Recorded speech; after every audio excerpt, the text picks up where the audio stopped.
ओम नमो भगवते वासुदेवाय नमः। भगवान श्री हरि की कृपा आप और आपके पूरे परिवार पर बनी रहे, ऐसी मेरी शुभकामनाएं।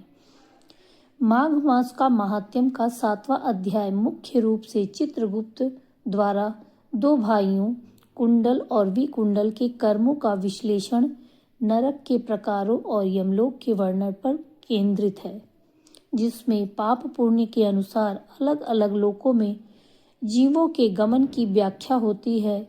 और यह अध्याय भक्तों को हरि नाम जाप की प्रेरणा देता है।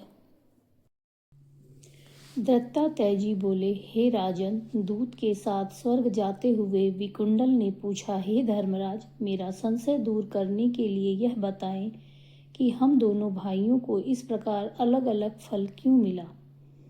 हम एक ही कुल में पैदा हुए हैं, एक ही साथ रहे हैं, एक ही साथ हमने जीवन व्यतीत किए, एक से कर्म किए और एक ही तरह से मृत्यु को प्राप्त हुए हैं। उसकी बात को सुनकर धर्मदूत बोला, हे विकुंडल, माता पिता भाई बहन आदि कर्म अनुसार ही मिलते हैं। जिस प्रकार एक ही वृक्ष पर भांति भांति के पक्षियों का समूह निवास करता है, उसी प्रकार एक ही परिवार में सभी तरह के लोग एकत्रित होकर रहते हैं, परंतु प्रत्येक प्राणी को अपने कर्म का फल स्वयं भोगना पड़ता है। अच्छे कर्म से प्राणी को स्वर्ग और बुरे कर्मों से नरक की प्राप्ति होती है। उसी प्रकार अपने कर्मों से नरक भोगने वाला तुम्हारा भाई नरक को गया और तुम अपने पुण्य कर्मों के कारण स्वर्ग को आए हो। तब विकुंडल बोला, हम दोनों भाई सदैव साथ साथ रहते थे, दोनों एक ही समान पाप कर्म करते थे और भोग विलास करते थे। तब ऐसा कौन सा कर्म है जो मुझे स्वर्ग मिला और उसे नरक? यह बात सुनकर उस देवदूत ने कहा, तुमने जो पुण्य किया वह मुझसे सुनो। हरमित्र का एक पुत्र सुमित्र, जो तुम्हारा साथी था, यमुना के तट पर आश्रम बनाकर रहता था और वेद पाठ करता हुआ हरिचरणों की आराधना करता था। उसके कहने पर तुमने 2 बार माघ स्नान किया था। समस्त पापों को नष्ट करने वाली यमुना के जल में माघ स्नान करने के कारण तुम्हारे सभी पाप नष्ट हो गए और तुम्हें दिव्य सुखों वाला स्वर्ग प्राप्त हुआ। और तुम्हारा भाई पापाचार में रत रहने के कारण नरक की यातनाओं को सहन करता रहेगा।